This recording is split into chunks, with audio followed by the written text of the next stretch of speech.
Greetings and all good sisters and brothers, and welcome back here at Biyahe ni Bro. At hulaan niyo po kung nasaan kami ngayon ni Father Paul. So kami po ay nasa Pilipinas pa rin. So Mukhang Italy. yes, mukha lang kung Italy pero nasa Pilipinas pa rin. Ano po? Sapagkat ng aming flight kahapon na ano nangyari sa atin kaya Bulilyaso. Bulilyaso. Opo. So, dapat sana ay nakalipad na kami ng 7 p.m. yesterday. No?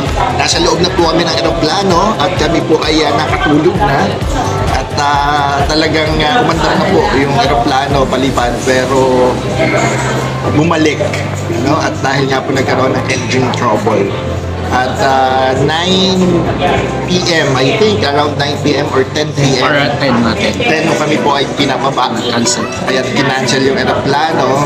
At yun nga, nagpapaumanhin naman po yung airways, yung Etihad daw sa pangyayari. Pero sabi nga nila, better safe than sorry.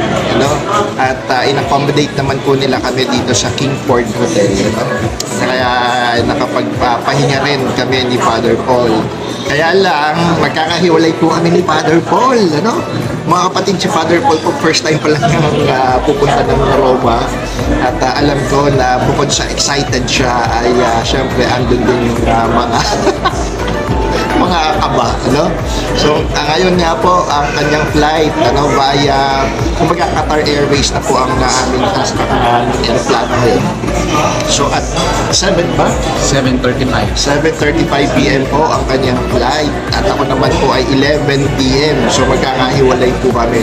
Siningit lang po kami sa mga available slots pa, Ang mahalaga makakarating po kami ng Roma. So kaya ipagdasal niyo po kami ni Father Paul sa aming manibagong yugto ng aming adventure at pagmimisyon na malayo-layo dito sa ating bansang Pilipinas. But you will always be with us, sa diwa at panalangin. At magkita-kita po tayo muli dito lang sa Ang Biyahe ni Bro.